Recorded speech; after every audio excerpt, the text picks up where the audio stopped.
Braćo i sestre, ovom prilikom želim da vas pozdravim u imenu Gospoda Isusa Hrista i želim da se Bogu zahvalim za još jednu priliku da možemo da podelimo njegovu svetu reč. I kao što znate, mi smo sada u ovom vremenu primorani na neki način da ovako služimo Bogu, pa ću sve vas koji pratite ovu propoved, ovaj video, budete u molitvi i budete otvorenih srca, da Gospod govori u vašim srcima da bi zaista primili njegov blagoslov. Ono što danas želim da podelim sa svima vama jeste jedno ohrabrenje gde nas Bog poziva na služenje. Da mu iskrenog srca služimo. I verujem da Božja reč ima upute i da Bog ima upute kroz svoju reč, da nas toliko blagoslovi, da nas ohrabri, da nas motiviše, da možemo da mu čistog i iskrenog srca služimo. Ono što želim u početku da pročitam iz Božje reči jeste zapisano u Jakovljevoj poslanici u 1. glavi, u pitanju je 27. stih. Ovo je pobožnost koja je čista i neokaljena pred Bogom Ocem.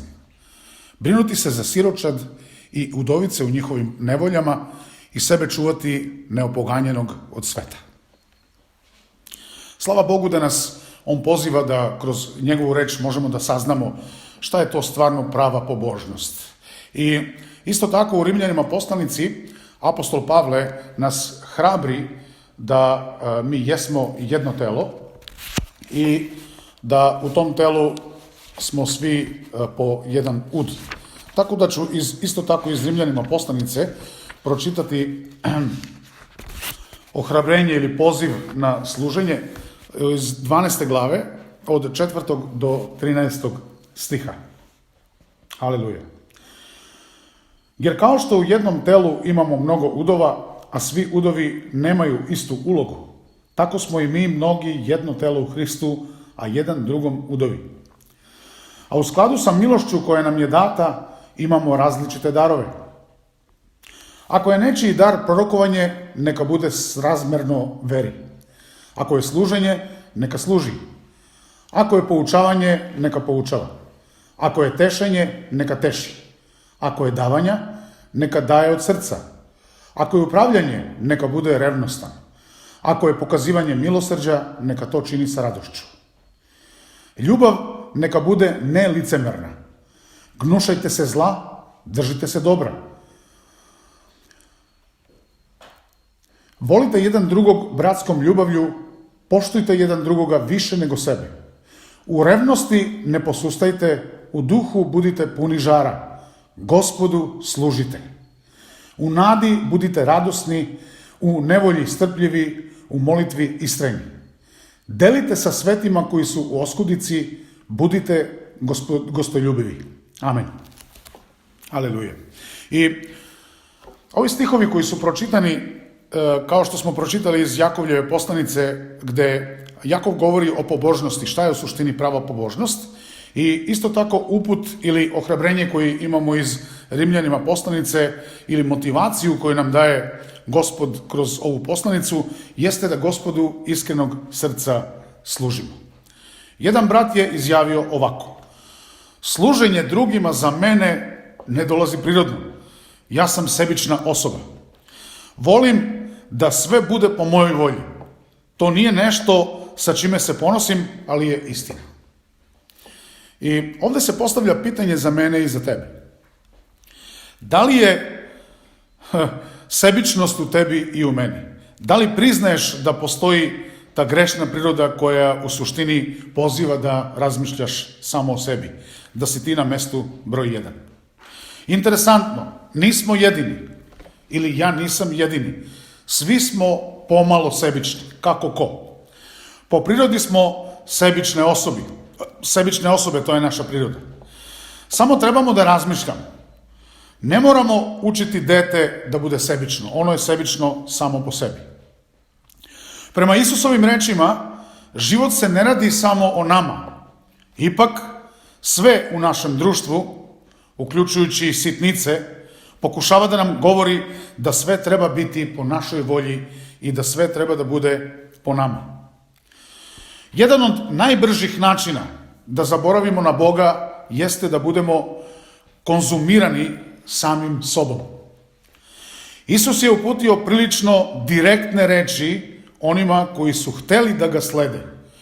I ovo je dosta teško kada slušamo šta Gospod Isus govori. U Evanđelju po Mateju u 16. glavi, u 24. stihu, Isus kaže ovako: ako neko hoće da ide za mnom, neka se odrekne samoga sebe i uzme svoj krst i neka ide za mnom. Vidimo da Bog želi da sve bude po njegovoj volji. I pri tome ne govori o posebnim sitnicama koje nama mnogo puta život znači. I znate, mi mnogo puta volimo da biramo hranu, volimo da biramo ono što nama godi. I kada već govorimo o hrani, Isus je izjavio nešto što bi nas trebalo naterati da zastanemo pre nego li razmišljamo šta bi jeli ili šta bi naručili da pojedemo. On kaže ovako, u Evanđelju po Jovanu u 4. glavi u 34. stihu: moja je hrana izvršiti volju onoga koji me je poslao i završiti njegovo delo. Aleluja. Zamisli da možeš reći: moja hrana je služiti Bogu. Aleluja. Moja hrana je zadovoljiti Boga. Moja hrana je dovršiti delo za koje me je Bog poslao. Moja hrana je izvršiti očevu volju i dovršiti njegovo delo. To je druga vrsta hrane. To je život sa božanskim smerom i sa Božjom voljom. Kada nam naše društvo govori ispuni se, Bog nam govori da ispunjavamo druge. Interesantno da u ovom vremenu u kome mi sada živimo i sada kada su mnogi ljudi u potrebi, zaista možemo da dokažemo svoju veru sa time što ćemo njima služiti. Ne samo da bi nekim drugim ljudima dokazali da smo mi verni, nego da bi naša srca bila ispunjena. Da bi naša srca bila ispunjena radošću, jer Gospod kaže da sa radošću služimo jedni drugima. Kada nam ljudi oko nas govore uzmi koliko možeš, sve se radi o tebi. Bog želi da doprinosimo radije nego li da konzumiramo. Kada nam naše društvo govori ispuni se, Bog nam govori da ispunjavamo druge. Haleluja. Bog nas nije stvorio da budemo primatelji, on nas je stvorio da budemo davatelji. I ovdje ću malo da zastanem i da kažem nešto što je svojstveno za ljude koji žive u današnjici, koji su okrenuti prema sebi ili, da tako kažem, koji su sebični. Imali smo mnogo prilika da služimo ljudima na razne načine, a jedan od tih načina je da podelimo hranu onima koji su u potrebi. I u posljednjim danima smo videli mnogo puta, čak i na internetu, ljudi javno dele hranu, javno se hvale sa nekim podelama hrane. Neki ljudi su to javno istakli na svojim profilima, Facebook profilima, da su podelili mnoštvo hrane. Međutim, i sami možemo da zaključimo da hranu koju ljudi danas dele, ne dele na biblijski način. Biblija nas jasno poziva da delimo sa drugima, da nešto što pripada nama, da nešto što je naše podelimo sa onima koji su u oskodici i sa onima koji su u potrebi. Međutim, ljudi koji se hvale sa time danas, oni primaju od drugih ljudi, da ne kažem sada da možda čak i zloupotrebljavaju to što dobijaju, i onda se sa time hvale. Dakle, dobijaju od drugih ljudi donacije, imaju humanitarne projekte i to objavljuju javno da ljudi mogu da vide kakva dobra dela čine ljudi. Bog nas je stvorio da budemo davatelji i pozvani smo da se usredočimo na potrebe drugih radije nego li na naše želje. Umjesto da se ubacujemo u prvi red, pozvani smo da čekamo na kraj. Bog nas je stvorio da služimo i da dajemo, jer je On sam samoga sebe dao za nas. Ovakav način života promenit će našu priču, braćo i sestre. Razmislimo, imamo vremena. Priče kojih se volimo prisjećati su one u kojima smo mi nekada pomagali svojim komšijama, uključili smo se u crkvi ili smo nekome nešto dali. To je priča koja bi se rado setio u budućnosti. To je zato što smo stvoreni služiti baš kao što je Isus služio nama. Odluka da služimo možda nam se neće činiti prirodnom, ni za nas nikada nije bila prirodna. Ali shvatili smo da služenje nije nešto što činimo. Sluga je ono što smo pozvani da budemo. Jer kada služimo, postajemo kao Hrist. Haleluja. U molitvi pozivamo jedni druge. Bože, hoću da razmišljam na koji način mene pozivaš da služim. Kome ti želiš da ja služim? Gde me pozivaš da ja tebi služim? Haleluja. Pročitat ćemo tekstove iz Božje reči gde nas reč poziva i samim tim ja verujem da ćemo biti ohrabreni. Ja ne bih voleo da puno toga ja kažem, zato bih voleo da sve što danas bude govoreno iz Božje reči. Da ovoga dana shvatimo da nas Bog poziva i da nas hrabri, da kroz njegovu reč možemo da budemo ohrabreni i poslani kao što nas Bog šalje. Čitamo iz Evanđelja po Jovanu iz 4. glave podatak kada je Isus razgovarao sa Samarijankom i dok su učenici išli u selo da traže hranu, on je sa njom razgovarao. I kada su se oni vratili, Isus njima kaže ovako, Evanđelje po Jovanu, 4. glava, od 32. do 34. stiha. Isus im reče, ja imam jedno jelo da jedem, koje vi ne poznajete. Njegovi učenici počeše da se pitaju među sobom da mu neko nije doneo da jede. Isus im reče, moje jelo je da vršim volju onoga koji me je poslao i da dovršim njegovo delo.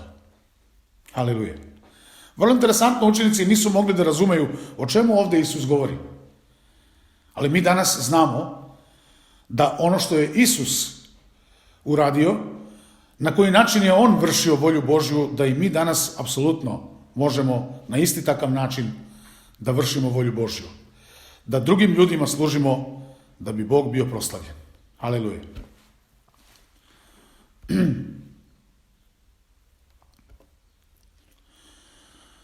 Interesantno je da imamo poziv Isusa Hrista u Evanđelju po Mateju u 23. glavi. Isus kaže ovako, da onaj koji želi da bude veliki, da on u stvari treba da bude sluga. Matej 23.11 kaže ovako, najveći među vama neka vam bude sluga. Jednom prilikom dok je Isus govorio o svom stradanju, Isus je govorio o tome šta će mu se desiti, a učenici su razmišljali o tome ko je među njima najveći. Međutim, Isus je znao o čemu oni raspravljaju i o čemu razmišljaju, pa ih je pozvao i tako im je rekao da sluga, onaj koji želi da bude veliki, on treba da postane sluga. Tako i Sin čovečiji nije došao da mu služe, već da on bude sluga drugima i da svoj život preda za druge. Aleluja. U delima apostolskim u 20. glavi postoji podatak gde apostol Pavle govori vernima da je u svemu bio primer njima.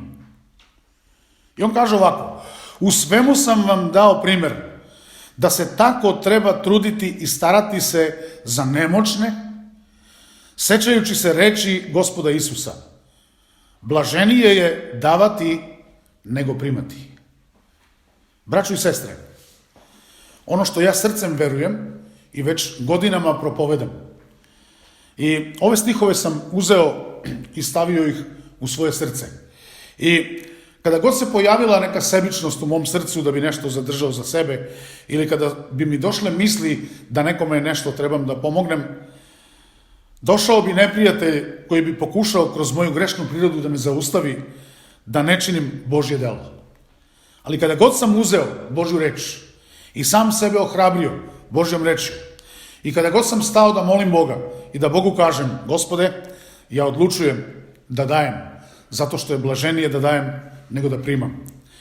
Ono što ja imam kao potrebu, to dolazi direktno od tebe. To srcem verujem i tebe slavim zbog toga. Haleluja. Imamo u prvoj Petrovoj poslanici isto tako poziv u svim poslanicama, i sam Gospod Isus nas poziva na služenje i na dobra dela. U prvoj Petrovoj poslanici u 4. glavi od 10. to je 10. i 11. stih, Božja reč kaže ovako: kao dobri upravitelji raznovrsnih Božjih darova, služimo jedni drugima darom koji je svako od nas milošću Božjom primio.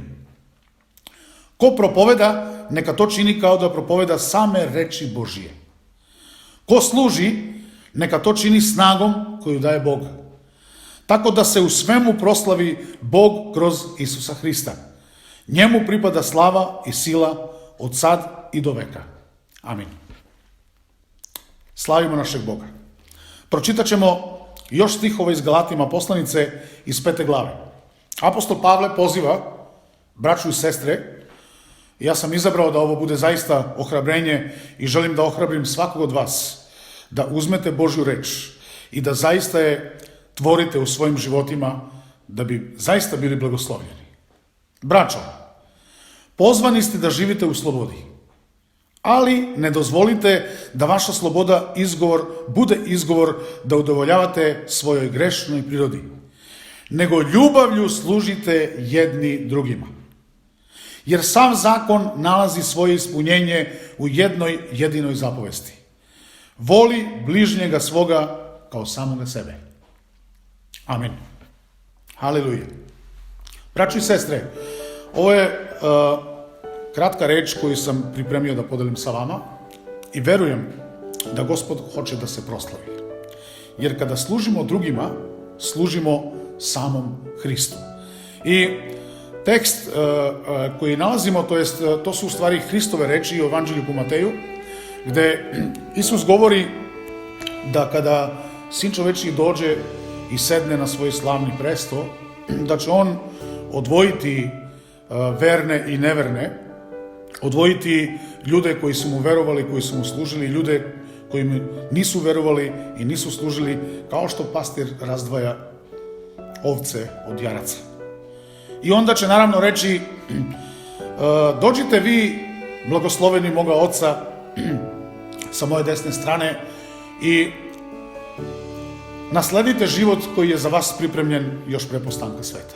Jer sam bio gladan, vi ste me nahranili. Bio sam žedan, vi ste me napojili. Bio sam go, vi ste me obukli. Bio sam u tamnici, vi ste me posetili. Bio sam bolestan, vi ste me negovali. A onda će oni pitati: a kada to, Gospode? Kada smo te videli gladnog i nahranili te, ili golog i obukli te, ili bolesnog i negovali te, ili u tamnici i posetili te? A onda će on njima reći: onda kada ste dali jednom od mojih najmanjih, meni ste dali. Tako da, braćo i sestre, sve vas hrabrim i pozivam da služite Bogu u ovim posebnim prilikama koje sada imamo. Da zaista naša srca budu sigurna, budu verna i budu blagoslovljena. U imenu Isusa Hrista. Amen. Pomolit ćemo se jednom kratkom molitvom na kraju. Oče naš koji si na nebesima, mi i danas želimo da ti se zahvalimo za svaku mogućnost i priliku koju imamo da govorimo o tvoju svetu i živu reč. Pomozi nam, Gospode naš, da iskrenog srca prihvatimo tvoju reč koja nas hrabri, tvoju reč koja nas motiviše, tvoju reč koja nas oživljava, tvoju reč koja nam daje snagu da možemo da je pretvorimo u svojim životima. Blagoslovi svakog od nas koji smo danas slušali tvoje ohrabrenje i tvoju reč, da iskrenog srca možemo služiti jedni drugima. Da, Gospode naš, po tome budemo prepoznatljivi. Po ljubavi budemo prepoznatljivi. Blagoslovi tvoj narod, blagoslovi tvoje verne, da u ovim danima, kada je teško, kada ljudi žive u strahu, mogu da vide nas kako mi činimo tvoja dela, nas kako mi govorimo tvoje delo, nas kako mi živimo u veri. Gospode, jer verujemo da dokaz naše vere jesu naša dela, ono što mi radimo.